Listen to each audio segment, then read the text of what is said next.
Historia fupi ya maisha ya Mtakatifu Bernadeta wa Lourdes. Bernadeta alizaliwa huko Lourdes, Ufaransa, tarehe 7 Januari mwaka 1844. Baba yake aliitwa Francisco Subilu na mama yake aliitwa Luisa. Wazazi wake Bernadeta walikuwa maskini sana. Kwa sababu hiyo, alianza kufanya kazi akiwa na umri wa miaka 12. Alirudi nyumbani kwao mwaka 1858 kujitayarisha kwa komunyo ya kwanza. Siku zile watoto walianza kupokea komunyo walipokuwa na umri wa miaka zaidi ya 12.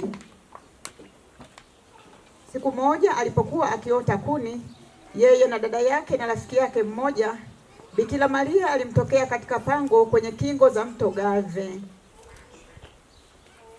Tukio hilo lilifanyika tarehe 11 Februari mwaka 1858. Katika tokeo hilo, mama yetu Bikira Maria alionekana amevaa nguo nyeupe, mkanda wa bluu na shela nyeupe iliyofunikwa kichwa chake.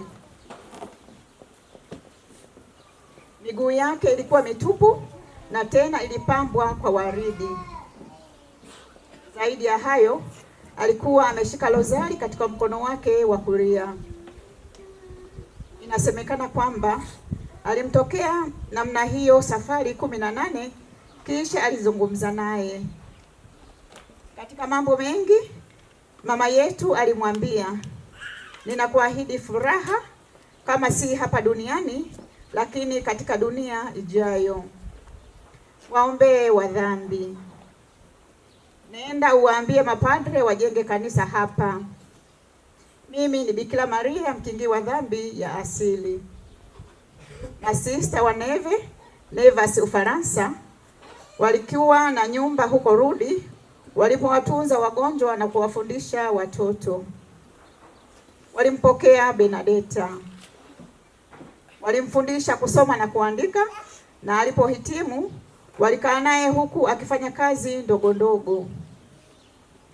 Alipokuwa na umri wa miaka 22, aliugua na walimpokea katika shirika lao kama mgonjwa maskini.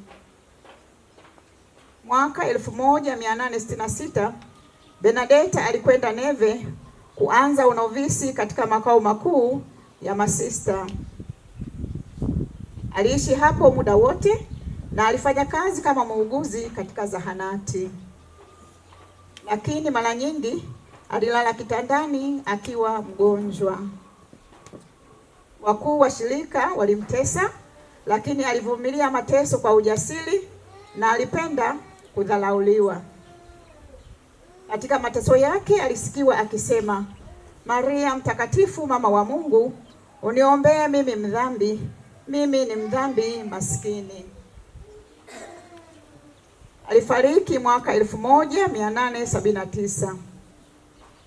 Mtakatifu Bernadeta anatufundisha kuwa waaminifu kwa Mungu kwa kushika sheria zake, naye atajifunua kwetu.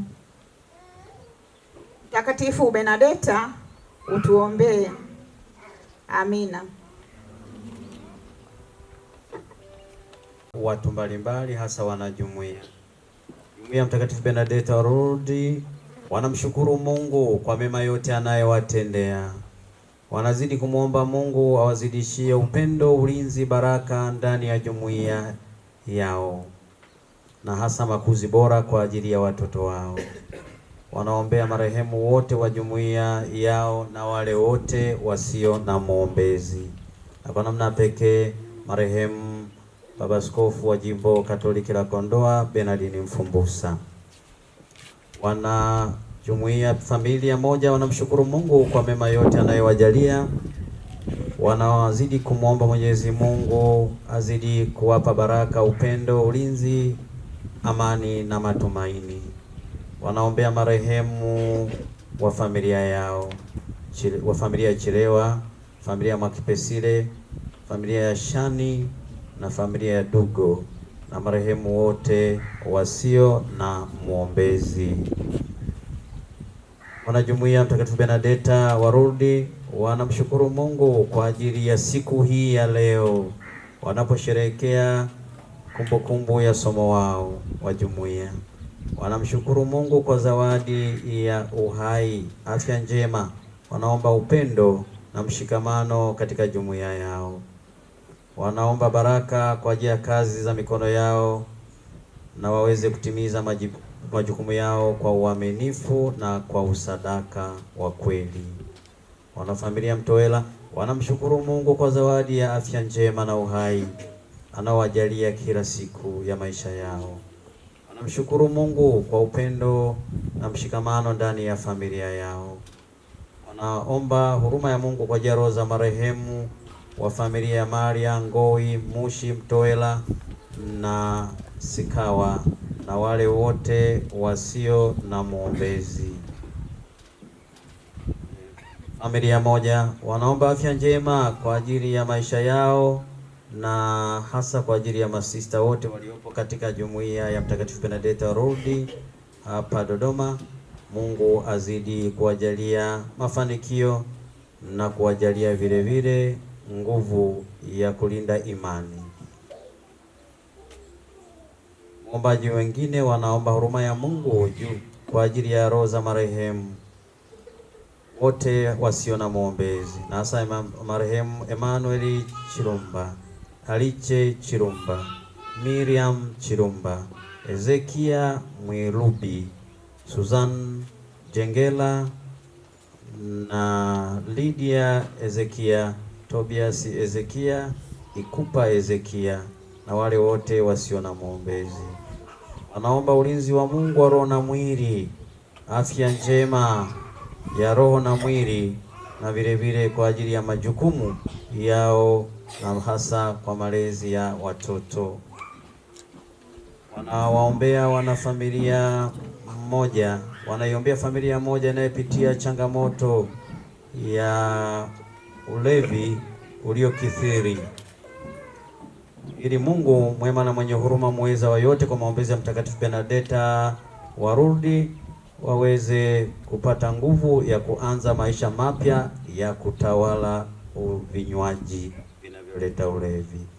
Wanawaombea watoto wao ambao Mungu amewapatia afya njema, mafanikio ya kiimani, ya kiroho na kimwili, hasa kiimani, na walio masomoni. Roho Mtakatifu kupitia mapaji yake 7 awaongezee yote, na hasa paji la elimu.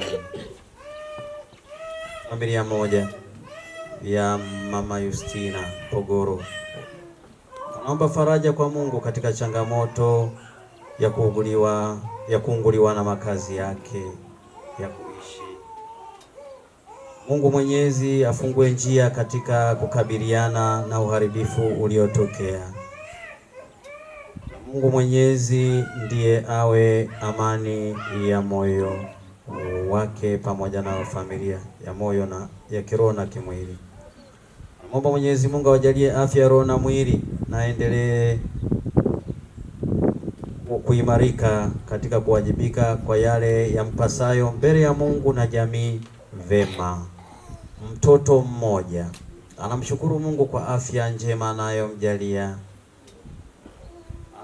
Anamwomba Mwenyezi Mungu aweze kuwajalia mema yote wale wote walio mashuleni, wanafunzi wote walio mashuleni, aweze kuwajaliwa kuelewa masomo, na yeye mwenyewe aelewe masomo pamoja na wenzake, ili waweze kufanya vizuri. Wanaombea marehemu Emmanuel Chirumba, Lydia na marehemu wote wa ukoo na wale wasio na mwombezi. Familia moja wanamshukuru Mwenyezi Mungu kwa neema na afya anayowajalia katika maisha yao. Wanaomba vile vile Mwenyezi Mungu aweze kumjalia Katekista Lucia Maliva uponyaji wa roho na mwili. Familia ya Ngatunga wanaziombea roho za marehemu wa wazazi wao Nepmuk Ngatunga, Eva Ngatunga, Tumwage Mwaipela na marehemu wote wa ukoo na wale wasio na muombezi. Wanamwomba Mwenyezi Mungu pia huruma kwa ajili ya roho ya marehemu Baba Askofu Bernardini Mfumbusa. Mungu amsamehe makosa yake yote, amshirikishe raha ya milele mbinguni. Pamoja na nia zetu zote, Mwenyezi Mungu anasikia kwa maombezi ya Mtakatifu Bernadeta wa Lourdes, na roho za marehemu wetu zipumzike kwa amani. Raha ya milele uwape, e Bwana, wapumzike kwa amani. Shukuru Mungu kwa zawadi ya siku ya leo. Tunapomshukuru Mungu kwa maisha yetu ambayo tumeyafanyia connection na Mtakatifu Bernadeta wa Lourdes, tumwombe Mwenyezi Mungu atuimarishe na sisi tuishi fadhila zake, ili tuweze kupata thawabu kwa Mwenyezi Mungu katika maisha haya na baada ya maisha haya. Tujute dhambi zetu. Namuungamia Mungu Mwenyezi, nanyi ndugu zangu, kwani nimekosa mno kwa mawazo, kwa maneno, kwa matendo na kwa kutotimiza wajibu. Nimekosa mimi, nimekosa sana. Ndiyo maana nakuomba Maria mwenye heri, Bikira daima, malaika na watakatifu wote, nanyi ndugu zangu, niombeeni kwa Bwana Mungu wetu. Mungu Mwenyezi atuhurumie, atusamehe dhambi zetu, atufikishe kwenye uzima wa milele. Amina.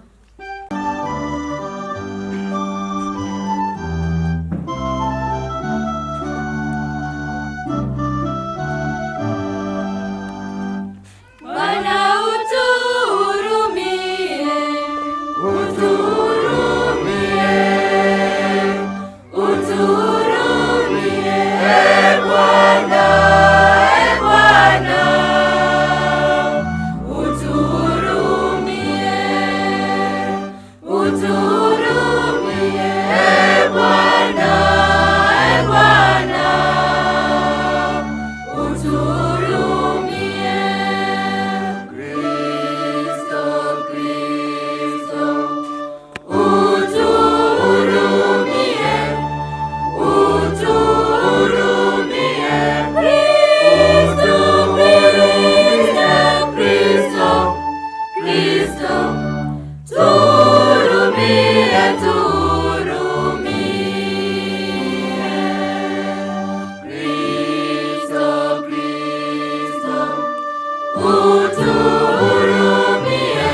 ili ya utukufu wako mkuu, Ee Bwana Mungu Mfalme wa mbinguni, Mungu Baba Mwenyezi, Ee Bwana Yesu Kristo, Mwana pekee, Ee Bwana Mungu mwana-kondoo wa Mungu, mwana wa Baba mwenye kuondoa dhambi za ulimwengu, utuhurumie.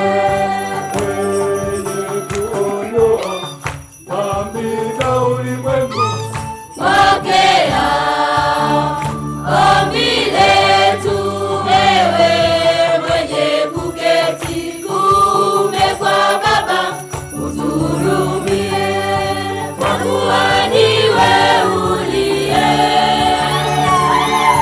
peke yako mtakatifu,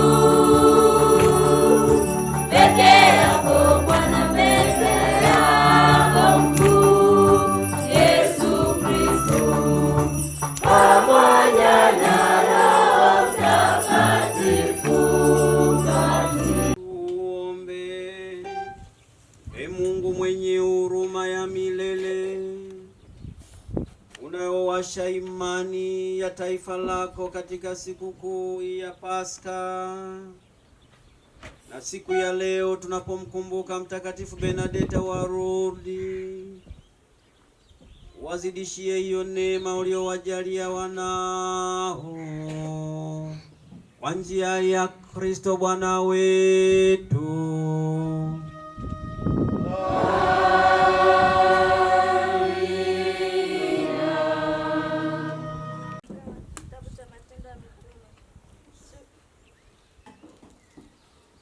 Somo la kwanza. Somo katika kitabu cha Matendo ya Mitume sura ya 6 aya ya 1 hadi ya 7.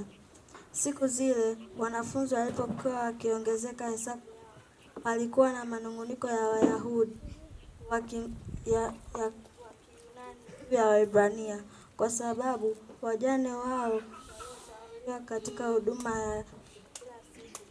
Wale thenashara wakawaita jamii, wakasema, haipendezi sisi kuliacha neno la Mungu na kuhudumia mezani. Basi ndugu, chagueni watu 7 miongoni mwenu walioshuhudia kuwa wema, wenye kujawa na Roho na hekima, ili tuweke juu ya jambo hili, na sisi tutadumu katika kuomba na kulihudumia lile neno. Neno hili likapendeza machoni pa makutano wote. Wakamchagua Stefano, mtu aliyejaa imani na Roho Mtakatifu, na Filipo na Prokoro na Nikanori na Timoni na Parmena na Nikolao mwongofu wa Antiokia, ambao wakawa mbele ya mitume. Na walipokwisha kuomba, wakaweka mikononi yao juu ya neno la Mungu. Hesabu ya wanafunzi ikazidi sana katika Yerusalemu. Jamii kubwa ya makuhani wakaitii ile imani. Neno la Bwana. Katikati.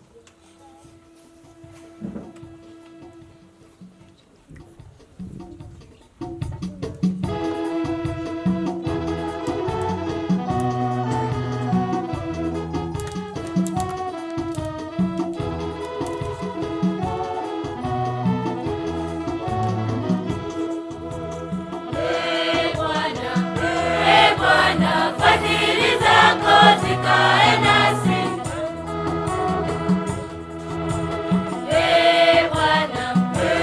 Bwana, fadhili zako zikae nasi, kama vile tulivyokungoja wewe, kama vile tulivyokungoja wewe Bwana,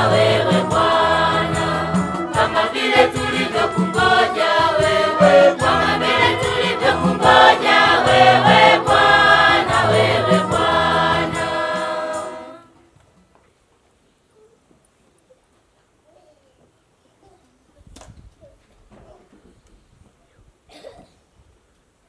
Mpigieni Bwana vigelegele, enyi wenye haki. Usiku kuna wapasa wanyofu wa moyo. Mwimbieni wimbo mpya, pigeni kwa ustahili, kwa sauti ya shangwe.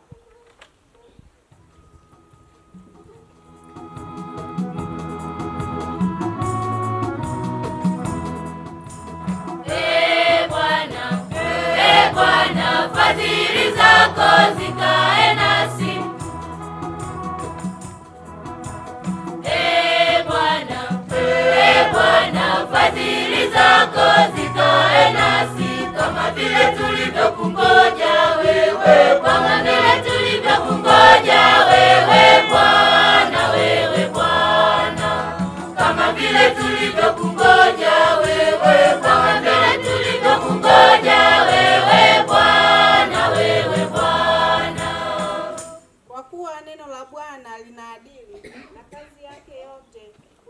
kutenda kwa uaminifu, kuzipenda haki za hukumu. Nchi imejaa fadhili za Bwana.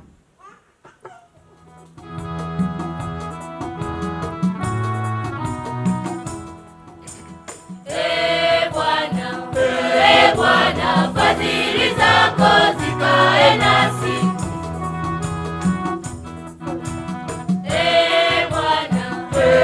Bwana, fadhili zako zikae nasi, kama vile tulivyokungoja wewe, kama vile tulivyokungoja wewe Bwana, kama vile tulivyokungoja wewe, kama vile tulivyokungoja wewe Bwana. Tazama, jicho la Bwana li kwao wamchao, wazingojeao fadhili zake.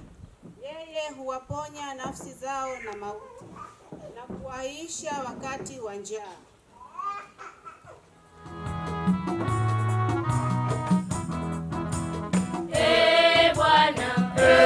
Bwana, fadhili zako zikae nasi.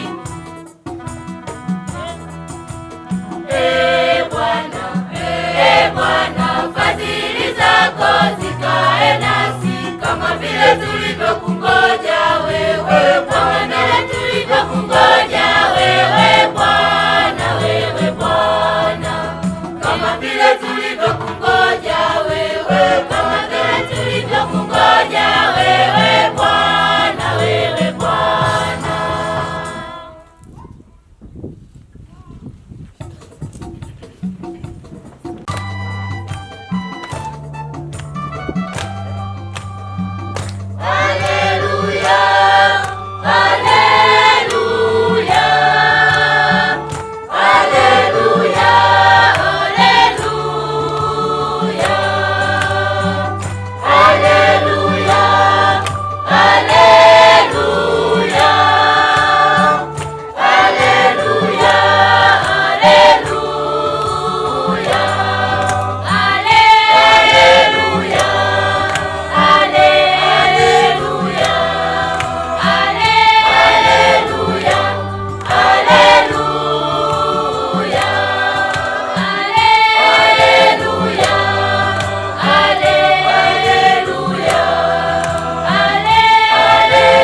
Takatifu ilivyoandikwa na Yohane.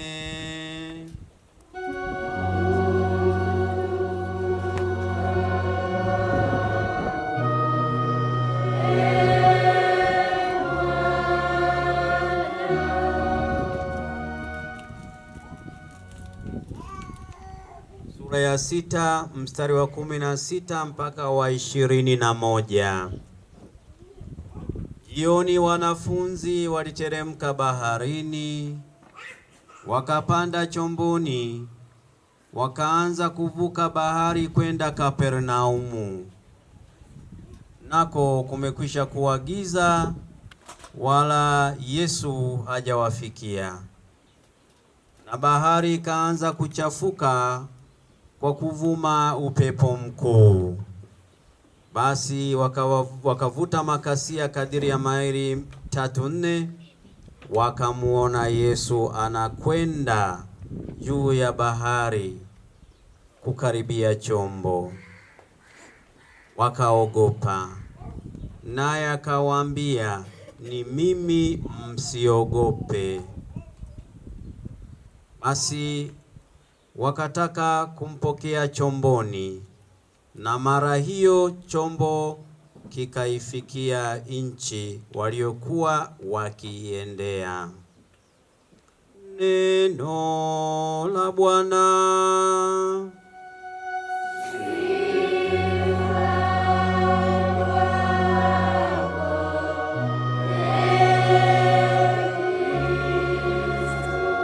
Haya, watoto, tumsifu Yesu Kristo.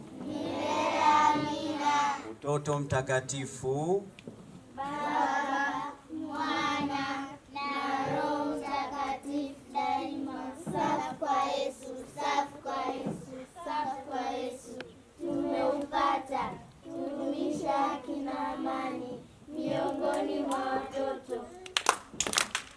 Tumsifu Yesu Kristo Baba. Milele amina. Vijana mpo? Tuko kabisa ndani ya kanisa moja takatifu Katoliki la mitume.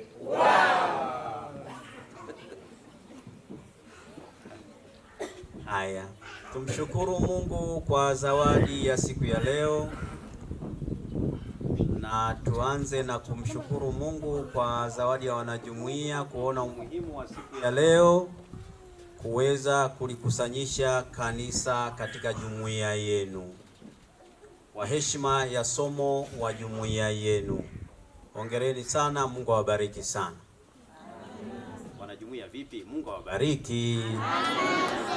Haya, wale walioshughulika sana, Mungu awabariki. Walioshughulika kiasi, mbarikiwe na Bwana. Ambao ndo hivyo tena, tumsifu Yesu Kristo. Haleluya.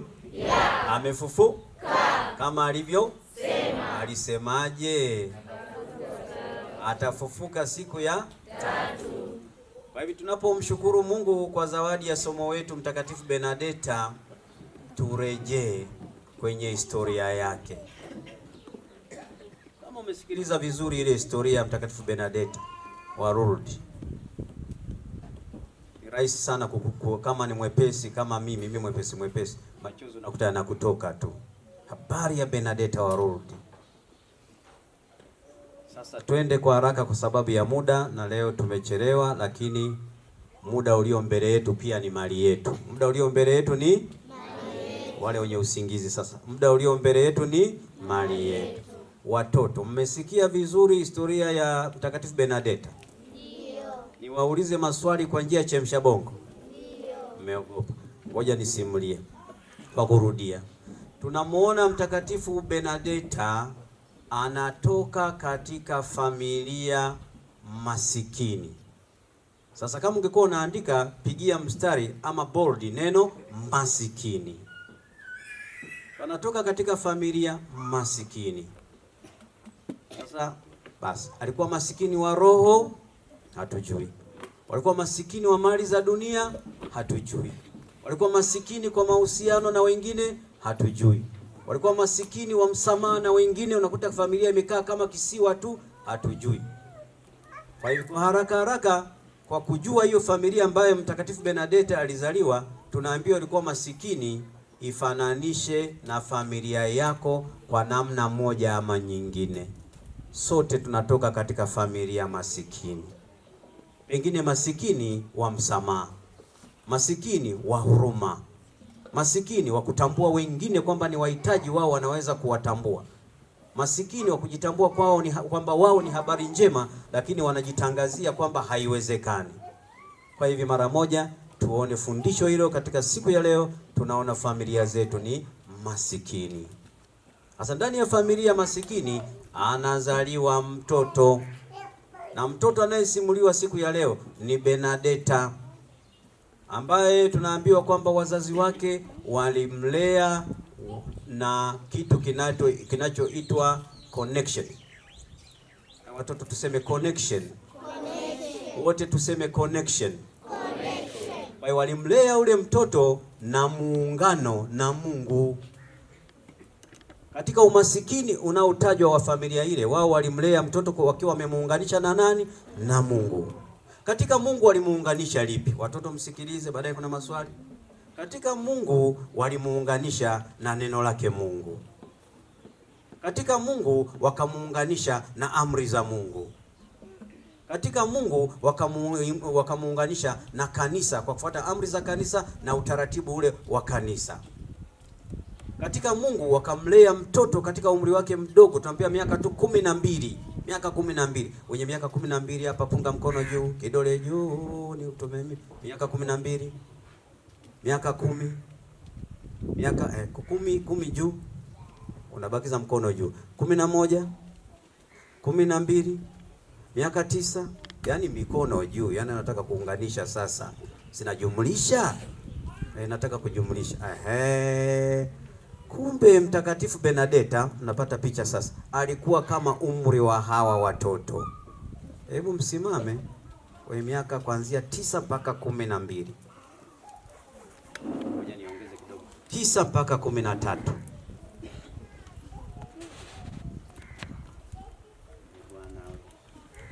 Kina Benadeta au Kristo. Hamjambo? Haya. Mwenzenu, adhabu yenu mnasimama kidogo. Mwenzenu akiwa na umri kama wa ninyi, alikuwa anajitambua, anatambua mambo yanayompasa kupeleka kwa ajili ya Mungu, mambo yanayompasa kwa ajili ya kanisa, na mambo yanayompasa kwa ajili ya familia. Semeni amina. Lakini wengine hapo mnajifanya baby tu, baby. You are not babies. You sasa ni girls. Akaeni girls, sit down girls.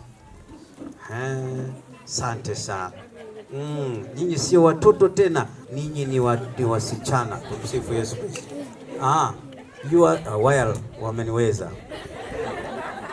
Nilichowafanya mkae huku. Haya bwana, kaeni wanangu. Tumsifu Yesu Kristo.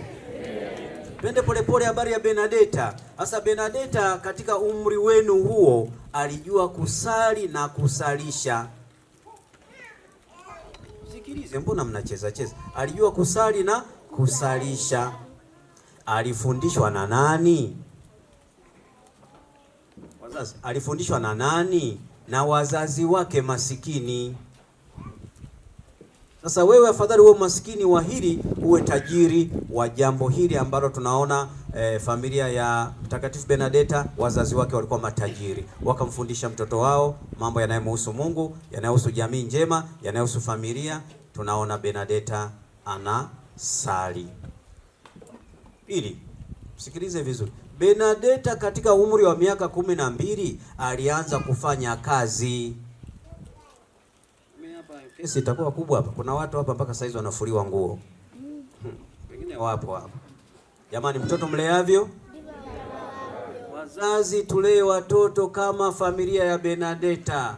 Ulimwengu huu leo upo, kesho hatujui siku wala saa. Tuwaweke katika mazingira ambao wao wenyewe wataongozwa na sio mwingine, wataongozwa na Mungu. Tuwatengenezee connection na nani? Na Mungu. Katika yale yaliyoadili kwa maisha ya kawaida ya mwanadamu. Miaka 12 Benadeta anaweza kufanya yale ambayo yalikuwa sehemu ya maisha yake. Na katika sehemu hiyo ya pili, Benadeta anajua kufanya kazi na anafanya kazi. Tunaambiwa alikuwa anatoka nyumbani kwao anakwenda kutafuta kuni. Imeandikwa alikuwa anaenda kutafuta kuni. Tukisema habari ya kutafuta kuni, nyinyi kizazi hiki sasa na ulimwengu huu mnanishangaa kweli. Kuni.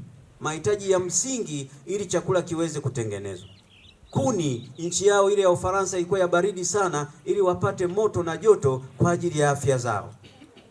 Kuni, kwa sababu walikuwa hawana mablanketi na kadhalika, joto ndani ya nyumba yao ilitegemea vile vile wakusanye kuni.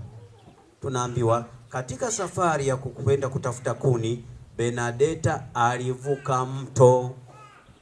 Alipita katika njia iliyo mbaya mbaya yenye mawe, akavuka mto.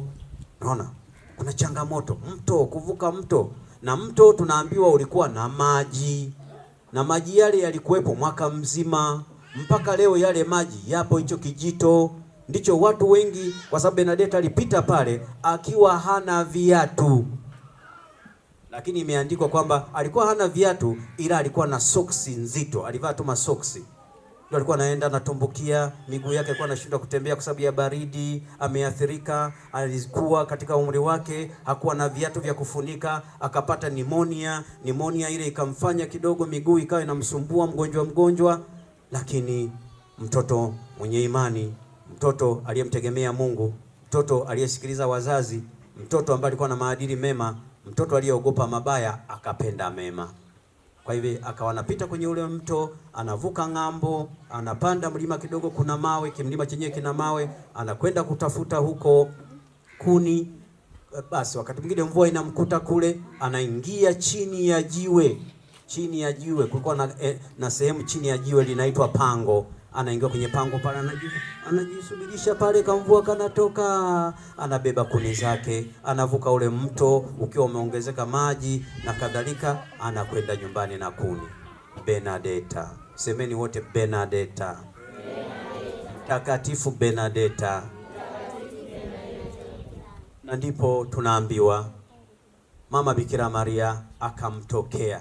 Mama Bikira Maria, chemsha bongo sasa. Mama Bikira Maria kwa mara ya kwanza alimtokea Bernadeta akiwa wapi? Nyumbani kwa wazazi wake? Akiwa amelala? Akiwa kanisani? Alimtokea akiwa wapi? Jamaa kanyanyua mkono. Kaka karibu mwanawane. Bwana. Baada ya kuwa Bernadeta atakuwa Bernard. Asante sana. Alimtokea Mama Bikira Maria, amemtokea yeye pamoja na wenzake baadaye mara kadhaa akiwa wapi? Pangoni.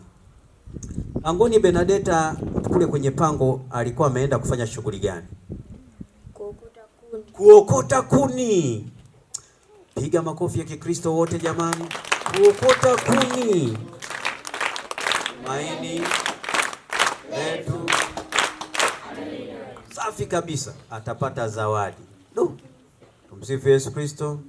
Huyu atapata. Alikwenda kuokota kuni. Sikilizeni watoto na watu wazima. Lakini wakati anaenda kuokota kuni, Bernadeta alikuwa tayari yuko connected na mambo ya Mungu. Alikuwa akiwaza mambo ya Mungu, akinena mambo ya Mungu, akitenda mambo ya Mungu. Kwa hivyo tumuombe Mtakatifu Bernadeta ambaye amepata utakatifu katika maisha ya kawaida, tena ya umasikini, kama ilivyo masikini familia yangu, kama ilivyo masikini familia yako. Sote nimewafundisha kwamba sisi ni masikini kwa unyenyekevu mbele ya Mungu. Tunapaswa kumwelekea zaidi Mungu ili utukufu wake udhihirike na ulimwengu ukombolewe. Kwa hiyo mimi na wewe ni vyombo vya amani, tusiogope. Vijana, msiogope. Msiogope pengine mmeshajichafua. Msiogope pengine mmechafuliwa. Msiogope pengine mnaona mazingira hayana brighter future. Aminini kwamba Mungu anaweza mema yote. Cha maana wewe utamani mema na ujiunganishe kwa yale yaliyo mema. Tusiogope. Wapendwa wana familia, tusiogope. It is not too late. Hatujachelewa. Tusiogope. Tusali. Tusiogope. Tushike neno la Mungu katika haki na kweli. Tusiogope. Tushike amri za Mungu na amri za kanisa. Tusiogope. Tutumie karama zetu kwa bidii. Tusiogope. Tujitoe kufanya kazi zenye kuleta baraka. Alienda kutafuta kuni ili yeye apate joto. Kuni, familia ipate joto, na wazee wake wale masikini wapate joto, na Mungu sasa akaweza kumfunua mama Bikira Maria kwake na akaungana zaidi na Mungu.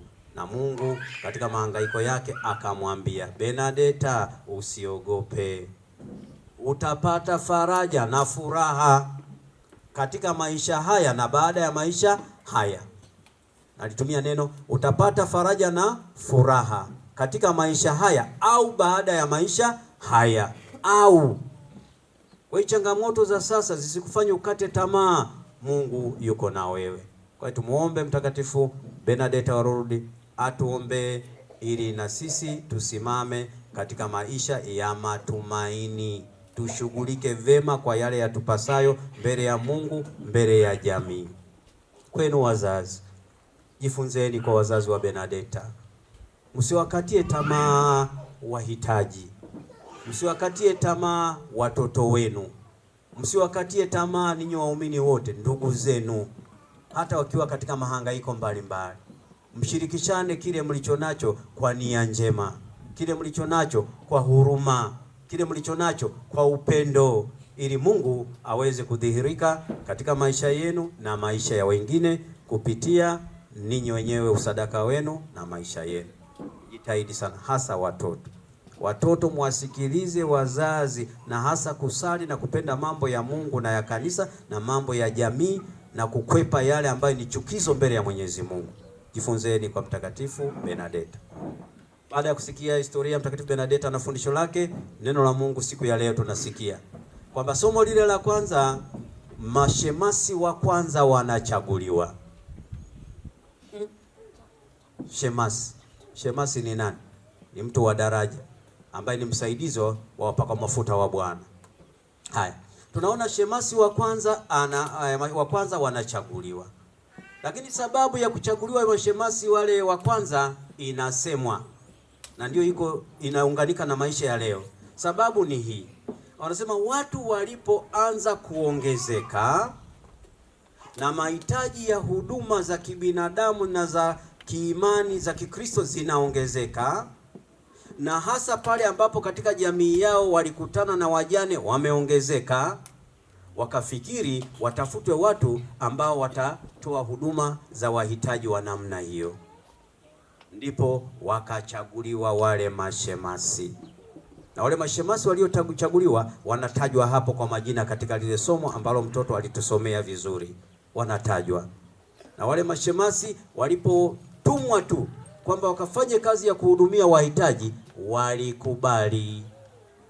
Kumbe na sisi kwa karama zetu, na sisi kwa mazingira yetu, na sisi kwa mahitaji tulionayo, tunapokuwa tunatumwa kupeleka neno la Mungu zaidi tena kwa wahitaji,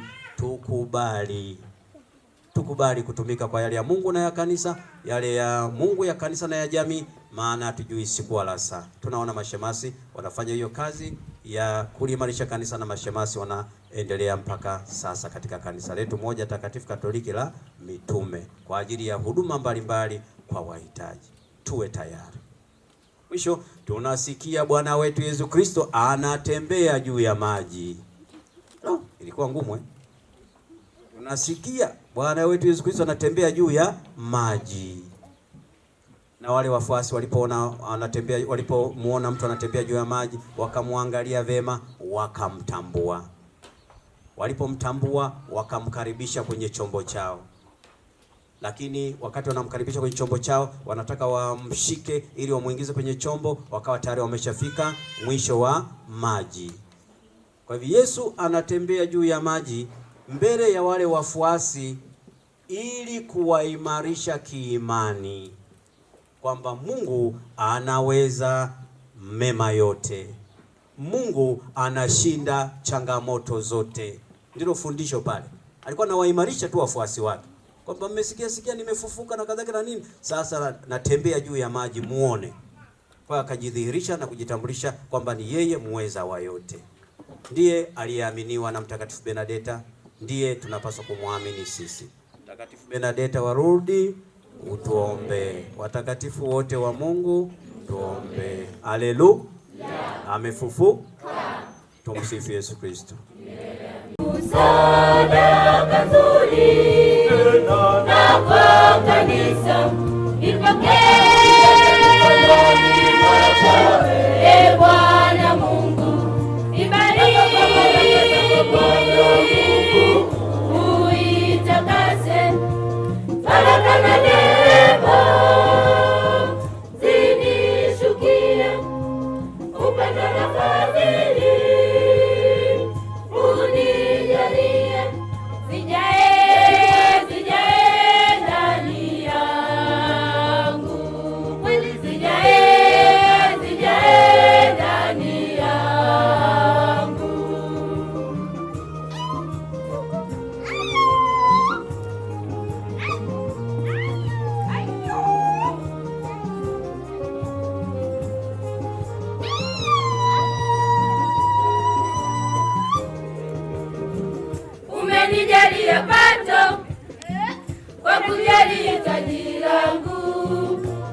we Bwana.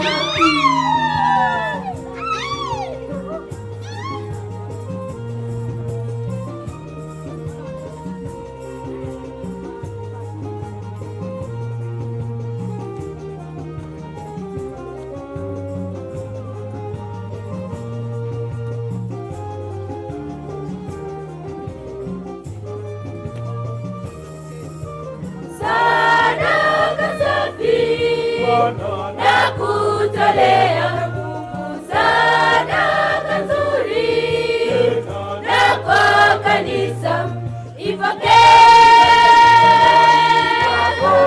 E Bwana Mungu, ibariki,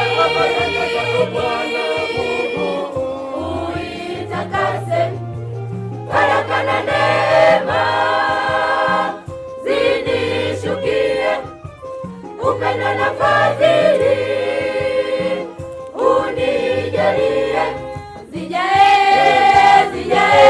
ndani yangu, zijae ndani yangu.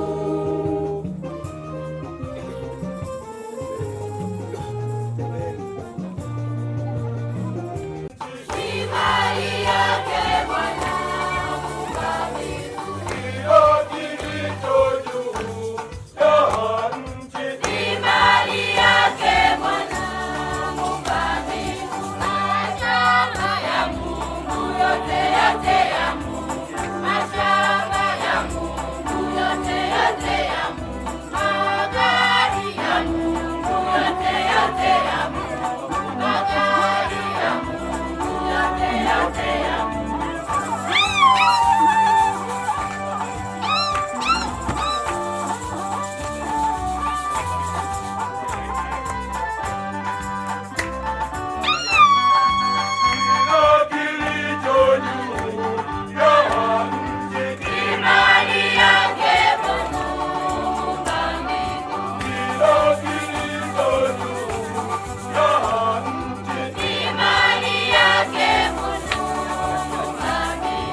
Bwana, tunakuomba upokee sadaka yetu ya misa kwa heshima ya Mtakatifu Bernadeta wa Lourdes, ili wote wanaoungama jina lako kwa maombezi yake wapate uzima wa milele mbinguni kwa njia ya Kristo Bwana wetu.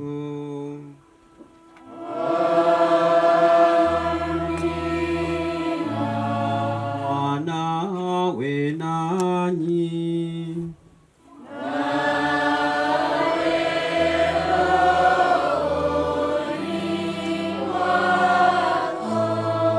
Inueni mioyo.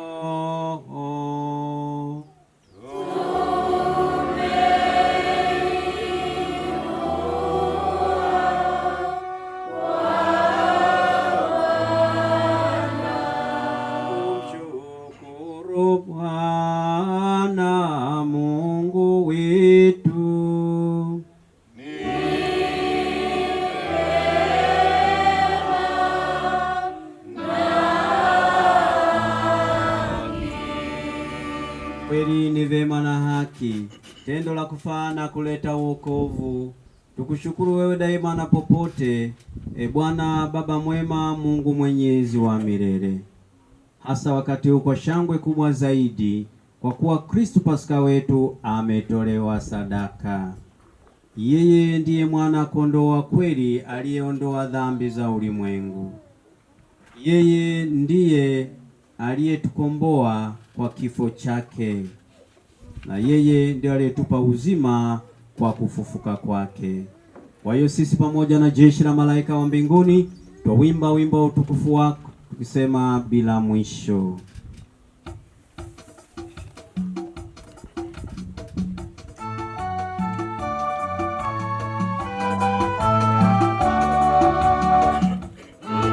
Mtakatifu, mtakatifu, mtakatifu, Bwana Mungu wa majeshi, hosana juu mbinguni.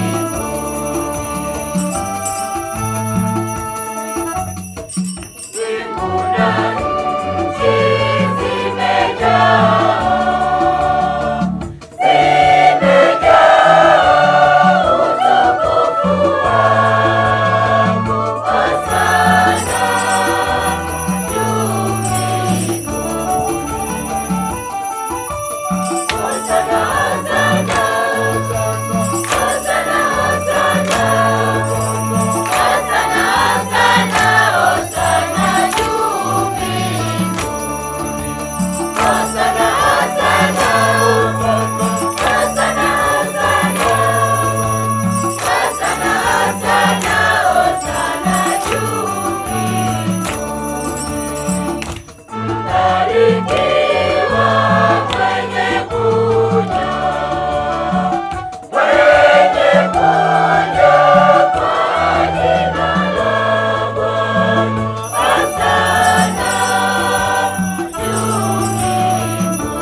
kweli mtakatifu na chemchemi ya utakatifu wote, na kuomba utakatifuze vipaji hivi kwa nguvu ya Roho wako, ili viwe kwetu mwili na damu ya Bwana wetu Yesu Kristo. Yeye alipotolewa na kuingia kwa hiari katika mateso yake, alitwaa mkate, akashukuru, akaumega, akawapa wafuasi wake akisema, twaeni mle nyote. Huu ndio mwili wangu utakaotolewa kwa ajili yenu.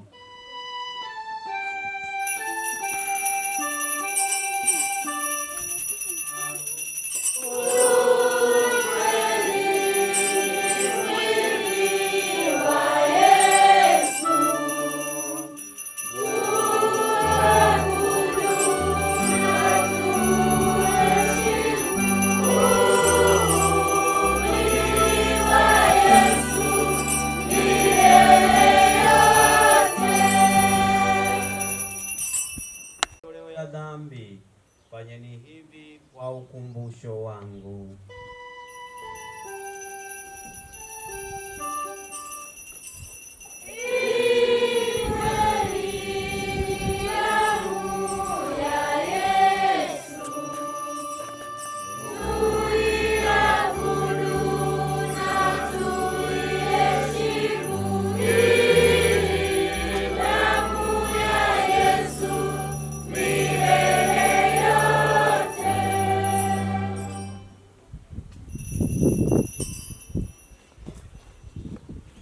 Fumbo la imani.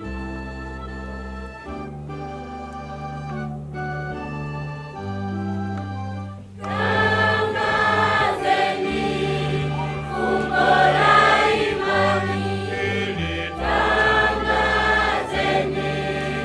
fumbo la imani.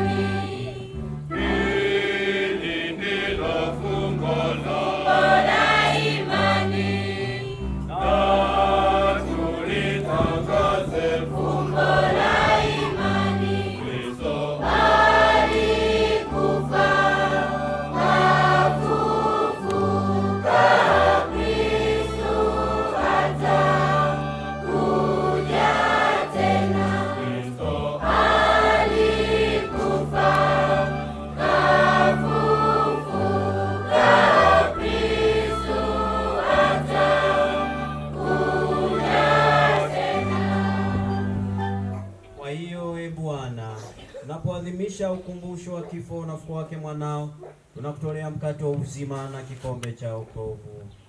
Tunakushukuru kwa kuwa umetustahilisha kusimama mbele yako na kutumikia.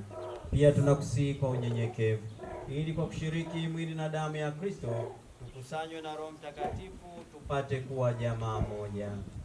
Bwana, ulikumbuke kanisa lako lilioenea popote duniani, kamilishe katika mapendo pamoja na Baba Mtakatifu wetu Leo wa 14, askofu wetu mkuu Beatus Kinyaia, askofu msaidizi Kibozi na waklero wote. Wakumbuke watumishi wako marehemu Askofu Bernardini Mfumbusa na marehemu wote tunaoombea katika sadaka ya misa takatifu uliowaita kwako kutoka dunia hii. Wajalie wao walioshirikishwa kifo cha mwanao kwa ubatizo washiriki pia ufufuko wake. Wakumbuke na marehemu wote waliofariki dunia katika huruma yako, wapokee kwenye nuru ya uso wako. Tunakuomba utuhurumie sisi sote pamoja na Bikira Maria mwenye heri, mama wa Mungu, Mtakatifu Yosefu mume wake huyo Bikira, mitume wenye heri, Mtakatifu Benedetta wa Lourdes na watakatifu wote waliopendeza tangu kale. Ustari kushiriki uzima wa milele na kusifu na kutukuza kwa njia ya mwanao Yesu Kristo.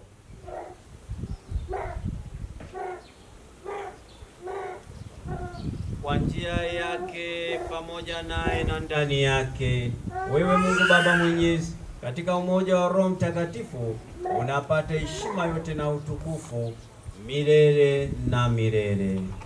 Amen. Baba yetu uliye mbinguni, jina lako litukuzwe, ufalme wako ufike, utakalo lifanyike duniani kama mbinguni.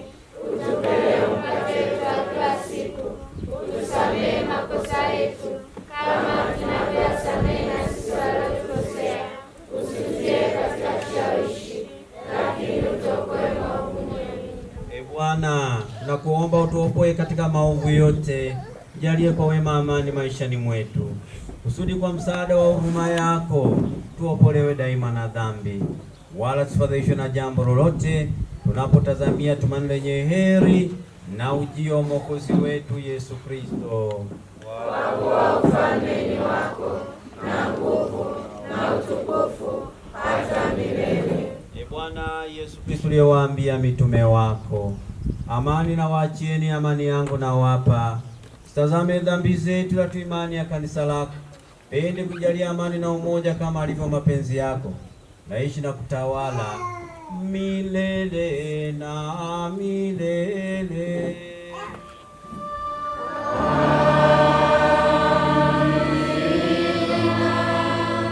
Amani ya Bwana iwe daima nanyi.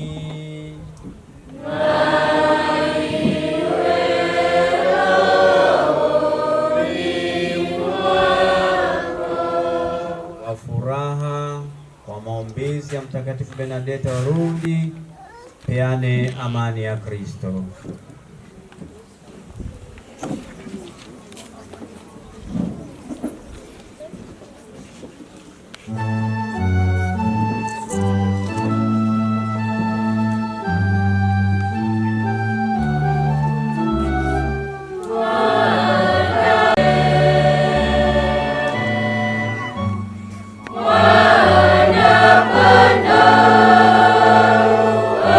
Mungu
Heri yao walioalikwa kwenye karamu ya mwana kondoo. Ee Bwana, sistahili ingie kwangu, lakini sema neno tu na roho yangu itapona. Mwili na damu ya Kristo vitulinde tupate uzima wa milele. Amina.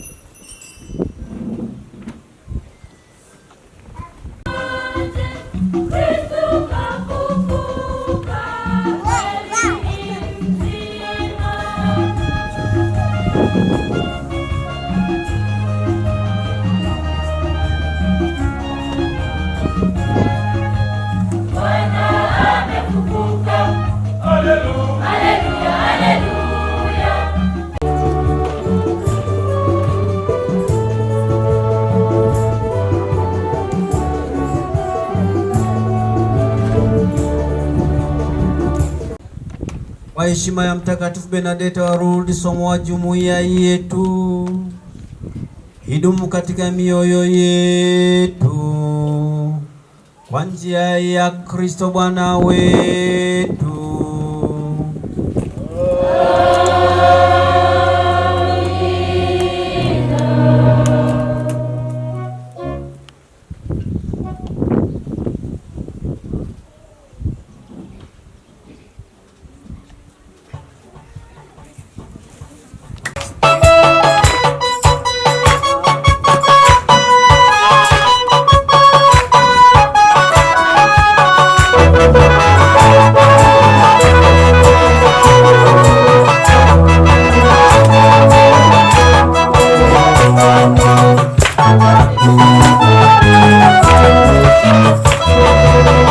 Kusini, kaskazini, mashariki na magharibi, mbinguni na chini hapa duniani, ni neema iliyempita wakamjioni, muujiza kaufanya Yesu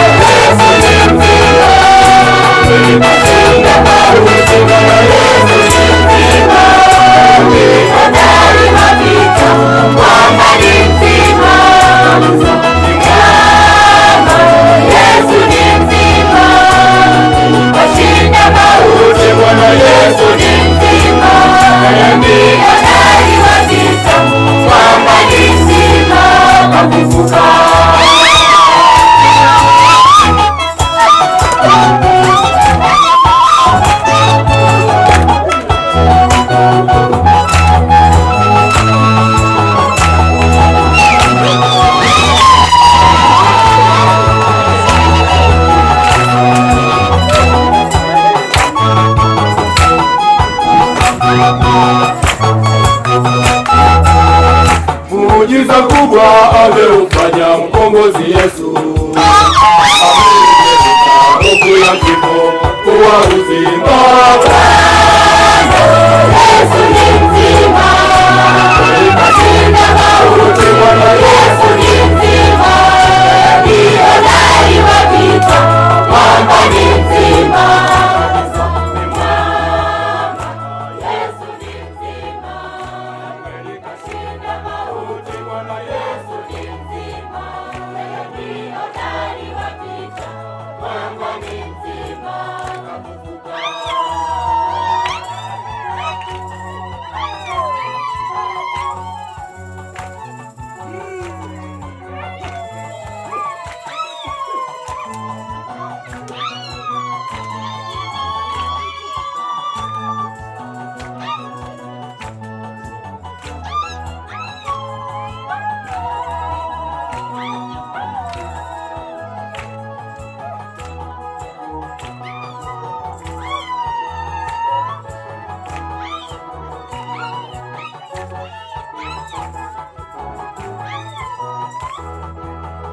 Kaburi li wazi, walizi nao midomo wazi, wakaya hamaki Yesu Mwokozi hayumo tena.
na kuwalinda Mungu Mwenyezi, Baba na Mwana na Roho Mtakatifu.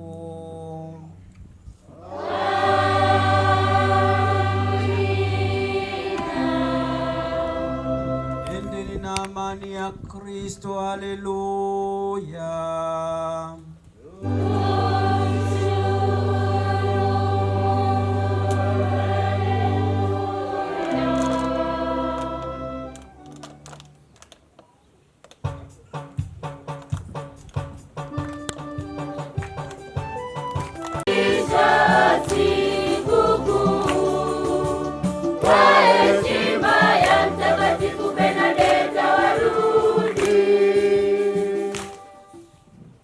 Jina la Baba na la Mwana na la Roho Mtakatifu.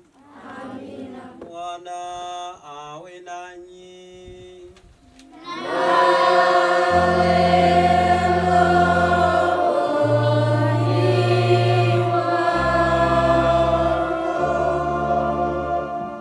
Keti tusikilize historia ya Bernadeta wa Lourdes, somo wa jumuiya yetu tuweze kufahamu vizuri.